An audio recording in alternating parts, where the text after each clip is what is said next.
ಏನ್ ಮಾಡ್ತಾರೆ, ನಮ್ಗೆ ಬಯಾಲಜಿ ಬರ್ದಿರಲ್ಲ, PCM ಮಾತ್ರ ಬರ್ದಿರ್ತಾರೆ, ಅವರಿಗೆ ಇಂಜಿನಿಯರಿಂಗ್ ರ್ಯಾಂಕ್ ಮಾತ್ರ ಬರುತ್ತೆ. ಉದಾಹರಣೆಗೆ PCMB ಬರ್ದಿದ್ದಾರೆ ಅಂತಂದ್ರೆ ಅವನಿಗೆ ಇಂಜಿನಿಯರಿಂಗ್ ರ್ಯಾಂಕು ಕೊಡ್ತೀವಿ, ವೆಟರ್ನರಿ ರ್ಯಾಂಕು PCB ಮೇಲೆ ಕೊಡ್ತೀವಿ, ನರ್ಸಿಂಗ್ ರ್ಯಾಂಕ್ ಕೊಡ್ತೀವಿ, ಅಗ್ರಿಕಲ್ಚರ್ ರ್ಯಾಂಕ್ ಕೊಡ್ತೀವಿ, ವೆಟರ್ನರಿ ರ್ಯಾಂಕ್, ಈ ತರ. ಅಂದ್ರೆ ಒಂದು ವಿದ್ಯಾರ್ಥಿಗೆ ಅಷ್ಟು ಕೋರ್ಸ್ಗಳಲ್ಲಿ ರ್ಯಾಂಕ್ ಕೊಟ್ಟಿರ್ತೀವಿ ನಾವು. ನೆಕ್ಸ್ಟ್ ನೀವು ಕೌನ್ಸಿಲಿಂಗ್ ನಾವು ಶುರುವಾದಾಗ ವಿದ್ಯಾರ್ಥಿ ಲಾಗಿನ್ ಆದ್ರೆ, ನೀವು ಲಾಗಿನ್ ಆಗ್ತಿದಂಗೆನೆ ನೀವು ಎಷ್ಟು ರ್ಯಾಂಕ್ ಅನ್ನ ಪಡೆದಿರ್ತೀರಾ ಅಷ್ಟು ರ್ಯಾಂಕ್ಗಳು ನಿಮ್ಮ ಲಾಗಿನ್ ನಲ್ಲಿ ಡಿಸ್ಪ್ಲೇ ಆಗುತ್ತೆ. ಅಂದ್ರೆ ಅಷ್ಟಕ್ಕೂ ತಾವು ಆಪ್ಷನ್ ಎಂಟ್ರಿ ಮಾಡಬಹುದು ಅಂತ ಅದ್ರದ್ದು ಅರ್ಥ. ಓಕೆ, ಆಪ್ಷನ್ ಎಂಟ್ರಿ ನಾವು ಕೌನ್ಸಿಲಿಂಗ್ ಬಂದಾಗ ಕರ್ನಾಟಕ ರಾಜ್ಯದಲ್ಲಿ ಎಷ್ಟು ಸೀಟ್ ಸಿಗುತ್ತೆ? ತುಂಬಾ ಇಂಜಿನಿಯರಿಂಗ್ ಕಾಲೇಜಲ್ಲಿ ಈಗಾಗ್ಲೇನೆ ಫೋನ್ ಮಾಡ್ತಾ ಇದಾರೆ ನಮಗೆ ಅಡ್ಮಿಷನ್ ತಗೊಳ್ಳಿ ಅಂತೇಳಿ. ನನ್ನ ವಿನಂತಿ ಇಷ್ಟೇ, ಎಲ್ಲ ಸ್ಟಡಿ ಮಾಡಿ. CET ಎಕ್ಸಾಮೇ ನಾನು ಬರ್ದಿಲ್ಲ, ನಾನು ಮ್ಯಾನೇಜ್ಮೆಂಟ್ ಸೀಟಲ್ಲಿ ಅಡ್ಮಿಷನ್ ಆಗ್ತೀನಿ, ತಾವು ಅಡ್ಮಿಷನ್ ಆಗಿ. CET ಎಕ್ಸಾಮ್ ಬರ್ದಿದ್ದೀನಿ, ನನ್ನ ಮಗುಗೆ ಒಂದು ಒಳ್ಳೆ ರ್ಯಾಂಕ್ ಬರುತ್ತೆ, ಬಟ್ ಆದ್ರೂ ನಾನು ಹೋಗಿ ಅಡ್ಮಿಷನ್ ಆಗ್ಬೇಕಾ, ಇಲ್ಲಿ ವೆಯ್ಟ್ ಮಾಡ್ಬೇಕಾ? ನಾನು ನಿಮಗೆ ಹೇಳುವಂಥದ್ದು ನೋಡಿ, ಇಂಜಿನಿಯರಿಂಗ್ ಕಾಲೇಜಲ್ಲಿ ಕಳೆದ ವರ್ಷ 84,000 ಸೀಟ್ಗಳನ್ನ ಕರ್ನಾಟಕ ಪರೀಕ್ಷಾ ಪ್ರಾಧಿಕಾರ ಹಂಚಿಕೆ ಮಾಡಿದೆ. 84,000 ಸೀಟ್ ಅಂದ್ರೆ ಕಡಿಮೆ ಏನಲ್ಲ. ಯಾವುದೇ ಕರ್ನಾಟಕದ ಪ್ರತಿಷ್ಠಿತ ಕಾಲೇಜ್ ಅಂತಂದ್ರು 40% ರಿಂದ 45% ಸೀಟುಗಳನ್ನ ರಾಜ್ಯ ಸರ್ಕಾರ ಮತ್ತು ಇಂಜಿನಿಯರಿಂಗ್ ಕಾಲೇಜುಗಳ ಒಕ್ಕೂಟದ ಒಮ್ಮತದ ಅಭಿಪ್ರಾಯದಂತೆ ಸರ್ಕಾರಕ್ಕೆ ಬಿಟ್ಕೊಡ್ತಾರೆ, ಅಂದ್ರೆ ಪ್ರಾಧಿಕಾರಕ್ಕೆ ಬಿಟ್ಕೊಡ್ತಾರೆ. ನೀವು ಯಾವ್ದು ಟಾಪ್ ಕಾಲೇಜ್ ತಗೊಂಡು ನೀವು 100 ಸೀಟ್ ಇದೆ ಅವ್ರ ಹತ್ರ ಅಂತಂದ್ರೆ 45 ಸೀಟ್ಸ್ ನಮಗೆ ಬಿಟ್ಕೊಡ್ತಾರೆ. ಅಲ್ಲಿ ಮೈನಾರಿಟಿ ಮತ್ತೆ ನಾನ್ ಮೈನಾರಿಟಿ ಕಾಲೇಜಸ್ ಬರುತ್ತೆ, 40 to 45 ನಮಗೆ ಬಿಟ್ಕೊಡ್ತಾರೆ. ನಾವು ಆ ಸೀಟ್ಗಳನ್ನ CET ಬರೆದಂತ ಮಕ್ಕಳಿಗೇನೆ ನಾವು ಅಲಾಟ್ ಮಾಡುವಂಥದ್ದು. ನೀವು ಉದಾಹರಣೆಗೆ ಯಾವ್ದಾದ್ರು ಒಂದು ಪ್ರತಿಷ್ಠಿತ ಕಾಲೇಜಲ್ಲಿ ಕಂಪ್ಯೂಟರ್ ಸೈನ್ಸ್ ಹೋಗಿ ಕೇಳಿದ್ರೆ 60 ಲಕ್ಷ 70 ಲಕ್ಷ ಹೇಳ್ತಿರ್ಬೋದು. ಆದ್ರೆ ಅದೇ ಕಾಲೇಜಲ್ಲಿ ಮೆರಿಟೋರಿಯಸ್ ಸ್ಟೂಡೆಂಟ್ಗೆ ಸರ್ಕಾರ ನಿಗದಿಪಡಿಸುವಂತಹ ಶುಲ್ಕಕ್ಕೆ ನಾವು ಸೀಟ್ ಅಲಾಟ್ ಮಾಡ್ತೀವಿ. ಹಾಗಾಗಿ ನಾನು ಹೇಳುವಂಥದ್ದು ಏನು ಅಂದ್ರೆ, ನಿಮಗೆ CETನೇ ಬರ್ದಿಲ್ಲ, ನಿಮ್ಮ ಹತ್ರ ತುಂಬಾ ಹಣ ಇದೆ, ಹೋಗಿ ಅಡ್ಮಿಷನ್ ಆಗಿ. CET ಬರ್ದಿದ್ದೀರಾ, ಮಗು ಮೇಲೆ ನಿಮಗೆ ನಂಬಿಕೆ ಇದೆ, ದಯಮಾಡಿ ನೀವು ವೆಯ್ಟ್ ಮಾಡಿ. ನೀವು ಸರ್ ಅದು ಸಿಗುತ್ತೋ ಹೇಗೆ, ನಮಗೆ ಹೆಂಗ್ ಗೊತ್ತಾಗ್ಬೇಕು, ಸ್ವಲ್ಪ ಡೌಟ್ ಇದೆ. ನಾನು 100% ನಿಮಗೆ ಸೀಟ್ ಸಿಕ್ಕುತ್ತೆ ಅಂತ ನಾನು ಹೇಳಲ್ಲ, ಬಟ್ ಆದ್ರೆ ನಿಮ್ಮ ಮಗುವಿನ ರ್ಯಾಂಕ್ ಆಧರಿಸಿ ಕಳೆದ ವರ್ಷ 3 ಸುತ್ತುಗಳಲ್ಲಿ ಯಾವುದೋ ಒಂದು ಎಕ್ಸ್ ಕಾಲೇಜಲ್ಲಿ ಎಷ್ಟು ರ್ಯಾಂಕಿಗೆ ನಿಂತಿತ್ತು ಕಂಪ್ಯೂಟರ್ ಸೈನ್ಸ್. ಉದಾಹರಣೆಗೆ ನೀವು 3B ಇದ್ದೀರಾ, 3B ಮಗುಗೆ ಅಥವಾ 3B ಮಗಳಿದ್ದಾಳೆ, ಅವಳಿಗೆ ಯಾವುದೋ ಒಂದು ಟಾಪ್ ಕಾಲೇಜಲ್ಲಿ ಎಷ್ಟಕ್ಕೆ ಕಟ್ ಆಫ್ ಆಗಿತ್ತು, first round, second round, third round, ತಾವು ನಮ್ಮ ವೆಬ್ಸೈಟ್ ಅಲ್ಲಿ ನೋಡಬಹುದು. ನೀವು ಗಡಿಬಿಡಿ ಮಾಡಬೇಡಿ, ಸ್ವಲ್ಪ ಸಮಾಧಾನ. ನಮ್ಮಲ್ಲಿ ವೆಬ್ಸೈಟ್ ಓಪನ್ ಮಾಡಿದ್ರೆ ನಮ್ಗೊಂದು ಚಾಟ್ ಬಾರ್ಡ್ ಸಹ ಇದೆ, ತಾವಲ್ಲಿ ಪ್ರಶ್ನೆ ಕೇಳಿದ್ರೆ ಸಹ ಅದು ಆನ್ಸರ್ ಮಾಡುತ್ತೆ. ಯಾವ ಕಾಲೇಜು, ಯಾವ ರೌಂಡ್ ಅಲ್ಲಿ, ಏನ್ ಬೇಕಾದ್ರೂ ಪ್ರಶ್ನೆ ಕೇಳಿ, ನಿಮಗೊಂದು ಐಡಿಯಾ ಬರುತ್ತೆ. ಅದ್ರ ಮೇಲೆ ತಾವು ತೀರ್ಮಾನ ಮಾಡಬಹುದು.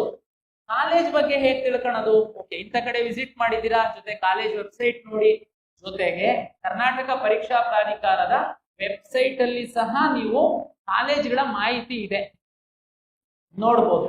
ಇದು ಇಂಜಿನಿಯರಿಂಗ್ ಕಾಲೇಜಿಗೆ ಸಂಬಂಧಪಟ್ಟಂತೆ ಹೇಳಿದೆ. ಇಂಜಿನಿಯರಿಂಗ್ ಕಾಲೇಜಲ್ಲಿ 17 ಸರ್ಕಾರಿ ಇಂಜಿನಿಯರಿಂಗ್ ಕಾಲೇಜುಗಳು ಸಹ ಇದೆ. ಆ ಕಾಲೇಜುಗಳ 100% ಸೀಟುಗಳು KE ಮೂಲಕ ಅಲಾಟ್ ಆಗುತ್ತೆ. ತುಂಬಾ ಮೆಡಿಕಲ್ ಆಸ್ಪಿರೆಂಟ್ಸ್ ಇದ್ದೀರಾ, 3ನೇ ತಾರೀಕು ನೀಟ್ ಪರೀಕ್ಷೆ ಇದೆ. 2022ಕ್ಕಿಂತ ಪೂರ್ವದಲ್ಲಿ ಮೆಡಿಕಲ್ನ ಮ್ಯಾನೇಜ್ಮೆಂಟ್ ಸೀಟ್ಗಳು ಮೆಡಿಕಲ್ ಕಾಲೇಜ್ ಅವರೇನೆ ಅಡ್ಮಿಷನ್ ಮಾಡ್ತಾ ಇದ್ರು. ನಮ್ಮಲ್ಲೇನಾದ್ರೂ ಸರ್ಕಾರಕ್ಕೆ ಬಿಟ್ಕೊಟ್ಟಂತ ಸೀಟ್ ಅಡ್ಮಿಷನ್ ಆಗಿ ನಮ್ಮ ಎಲ್ಲಾ ಕೌನ್ಸಿಲಿಂಗ್ ಮುಗಿದ್ಮೇಲೆ ಯಾರಾದ್ರೂ ಬಿಟ್ಟು ಹೋದ್ರೆ ಅವರೇನೆ ಅಡ್ಮಿಷನ್ ಮಾಡ್ತಾ ಇದ್ರು. ಆದ್ರೆ ಸುಪ್ರೀಂ ಕೋರ್ಟ್ ಮತ್ತು ಕೇಂದ್ರ ಸರ್ಕಾರದ ರಾಜ್ಯ ಸರ್ಕಾರದ ಆದೇಶಗಳ ಹಿನ್ನೆಲೆಯಲ್ಲಿ 100% ಮೆಡಿಕಲ್ ಕಾಲೇಜಿನ ಸೀಟುಗಳು ಕರ್ನಾಟಕ ಪರೀಕ್ಷಾ ಪ್ರಾಧಿಕಾರದ ಮೂಲಕವೇ ಪ್ರವೇಶ ಆಗುವಂತದ್ದು. ದಯಮಾಡಿ, ನಿಮಗೆ ಸಾಕಷ್ಟು ಮಧ್ಯವರ್ತಿಗಳು ವಿದ್ಯಾರ್ಥಿಗಳಿಗೆ, ಪೋಷಕರಿಗೆ ದಿಕ್ಕು ತಪ್ಪಿಸ್ತಾ ಇದ್ದಾರೆ, ಎಚ್ಚರಿಕೆ ವಹಿಸಿ. ಕಳೆದ ವರ್ಷ FIR ಆಗಿದೆ, ಅದ್ರ ಹಿಂದಿನ ವರ್ಷ FIR ಆಗಿದೆ. ತುಂಬಾ ಪೋಷಕರು ಮೋಸ ಹೋಗಿದ್ದಾರೆ.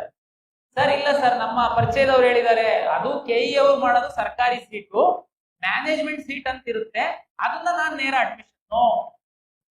ನೀವು ಸೀಟ್ ಶೇರಿಂಗ್ ಹೇಗಿದೆ ಅಂತಂದ್ರೆ, ಸರ್ಕಾರಿ ಮೆಡಿಕಲ್ ಕಾಲೇಜುಗಳಲ್ಲಿ 85% ಸೀಟ್ಗಳು KE ಮೂಲಕ ಅಲಾಟ್ ಆಗುತ್ತೆ. 15ರಷ್ಟು ಸೀಟ್ಗಳು ಸೆಂಟ್ರಲ್ ಗವರ್ಮೆಂಟ್ MCC ಮೂಲಕ ಅಲಾಟ್ ಆಗುತ್ತೆ. ಕೌನ್ಸಿಲಿಂಗ್ ಮೂಲಕ ನಿಮ್ಮ ನೀಟ್ ರ್ಯಾಂಕ್ ಆಧರಿಸಿ ಆಗುವಂಥದ್ದು. ಕರ್ನಾಟಕ ಪರೀಕ್ಷಾ ಪ್ರಾಧಿಕಾರದಲ್ಲಿ ಸರ್ಕಾರಿ ಮೆಡಿಕಲ್ ಕಾಲೇಜುಗಳ 85% ಸೀಟ್ ಜೊತೆಗೆ ಖಾಸಗಿ ಮೆಡಿಕಲ್ ಕಾಲೇಜುಗಳ 100% ನಮ್ಮ ಮೂಲಕನೇ ಅಲಾಟ್ ಆಗುತ್ತೆ. ಅದರಲ್ಲಿ ಎಗೈನ್ ನಿಮಗೆ 40% 45% ಅಷ್ಟು ಸೀಟು ಅವರು ಸರ್ಕಾರಕ್ಕೆ ಬಿಟ್ಕೊಡ್ತಾರೆ. ಸರ್ಕಾರಕ್ಕೆ ಬಿಟ್ಕೊಟ್ಟಂತಹ ಸೀಟಿಗೆ ಸರ್ಕಾರ ಫೀಸ್ ನಿಗದಿಪಡಿಸುತ್ತೆ. ಅದಕ್ಕೆ ಮೀಸಲಾತಿ ಅನ್ವಯಿಸಿ ನೀಟ್ ರ್ಯಾಂಕ್ ಆಧರಿಸಿ ನಾವು ಸೀಟ್ ಹಂಚಿಕೆ ಮಾಡ್ತೀವಿ.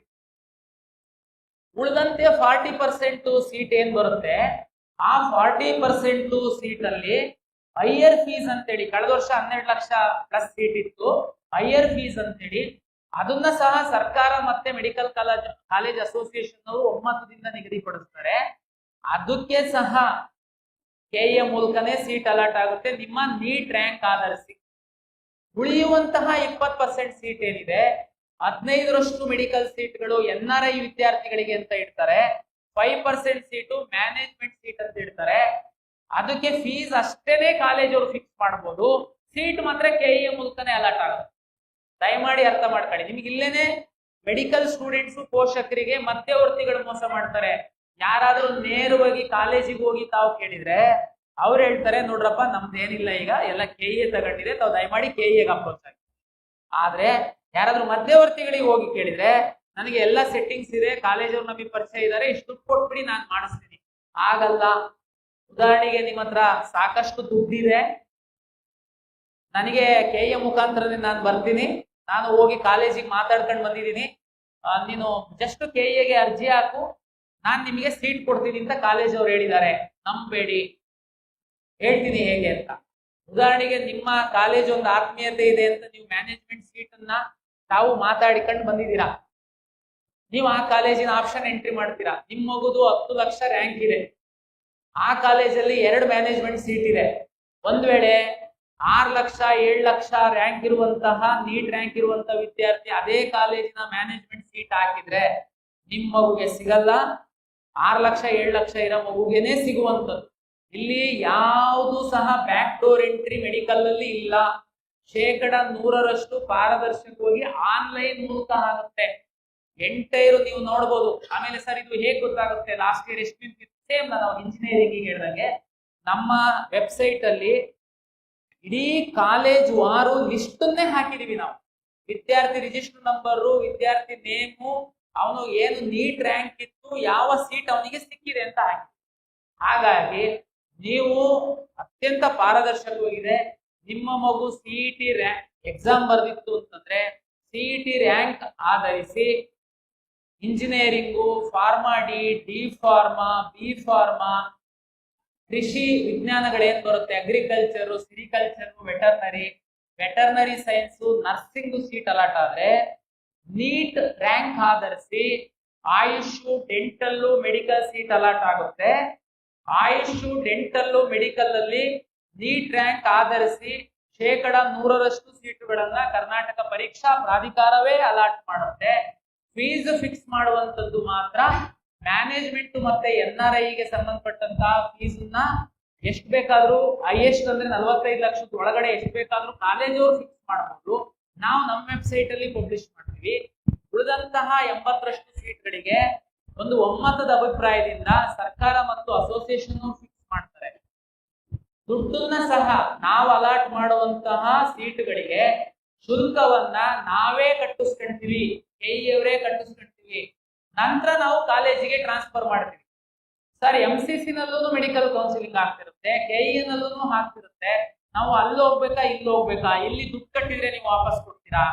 ದಯಮಾಡಿ ಎಲ್ಲಾ ವಿದ್ಯಾರ್ಥಿಗಳು ಮೆಡಿಕಲ್ ಆಸ್ಪಿರೆಂಟ್ಸ್ ಏನಿದ್ದೀರಾ ಅಲ್ಲೂ ಭಾಗವಹಿಸಿ, ಇಲ್ಲೂ ಭಾಗವಹಿಸಿ. ಕರ್ನಾಟಕ ರಾಜ್ಯದ 15% ಸರ್ಕಾರಿ ಮೆಡಿಕಲ್ ಕಾಲೇಜಿನ ಸೀಟ್ಗಳು MCC ಅವರು ಅಲಾಟ್ ಮಾಡ್ತಾರೆ ಮೆರಿಟ್ ಮೇಲೆ. ನೀವು ಅಲ್ಲೂ ಭಾಗವಹಿಸಿ. ಅವ್ರದ್ದು ರಿಸಲ್ಟ್ ಬಂದ ನಂತರನೇ ಕೆಇ ಅವರು ರಿಸಲ್ಟ್ ಬಿಡುವಂಥದ್ದು.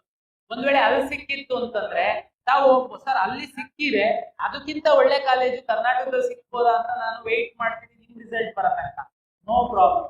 ಅವ್ರ ರಿಸಲ್ಟ್ ಬಂದಾದ್ಮೇಲೆ ನಾನ್ ನನ್ನ ರಿಸಲ್ಟ್ ಕೊಡ್ತೀನಿ, ಎಕ್ಸಿಟ್ ಆಗೋರಿಗೆ ಅವಕಾಶ ಕೊಡ್ತೀನಿ, ನಂತರ ನಾನು ರಿಸಲ್ಟ್ ನಾವು ಕಳೆದ ವರ್ಷನೂ ಅಷ್ಟೇನೆ ಕನ್ನಡದ ವಿದ್ಯಾರ್ಥಿಗಳಿಗೆ ಅನುಕೂಲ ಆಗುವಂತೆ, ಅಂದ್ರೆ ಎರಡು ಕಡೆ ನಮ್ಮವರಿಗೆ ಅವಕಾಶ ಸಿಗುವಂತೆ ಎಷ್ಟೆಲ್ಲ ಅನುಕೂಲ ಮಾಡಬೇಕು ಅಷ್ಟೆಲ್ಲ ಮಾಡಿದೀವಿ.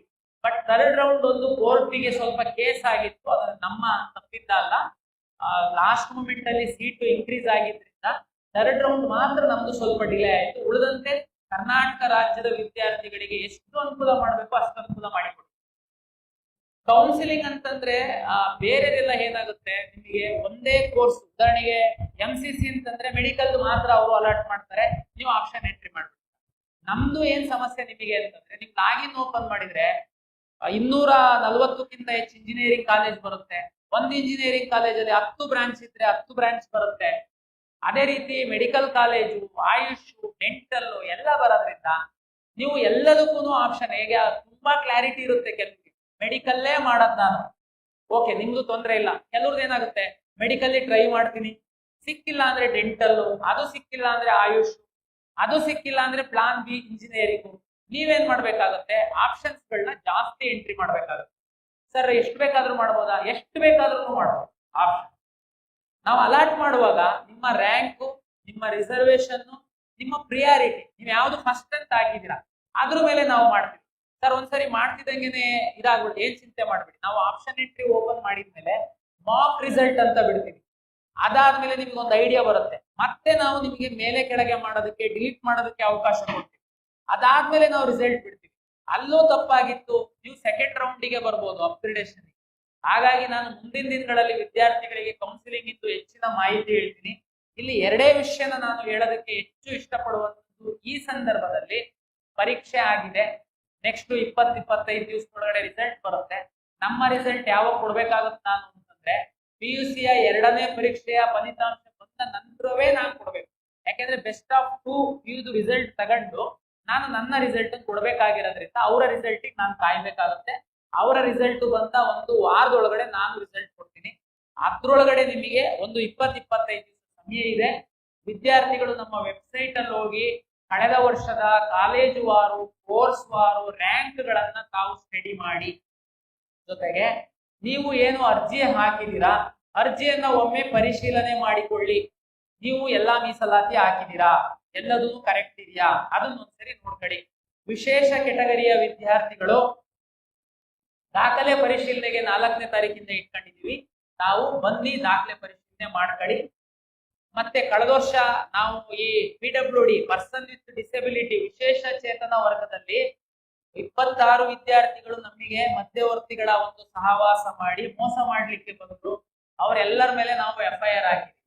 ನೋಡಿ, ಮೋಸ ಮಾಡುವಂತದ್ದು ಇವತ್ತಿನ ಈ ಟೆಕ್ನಾಲಜಿ ಒಳಗಡೆ ಇಷ್ಟು ಸೋಷಿಯಲ್ ಮೀಡಿಯಾ ಸಾಧ್ಯ ಇಲ್ಲ.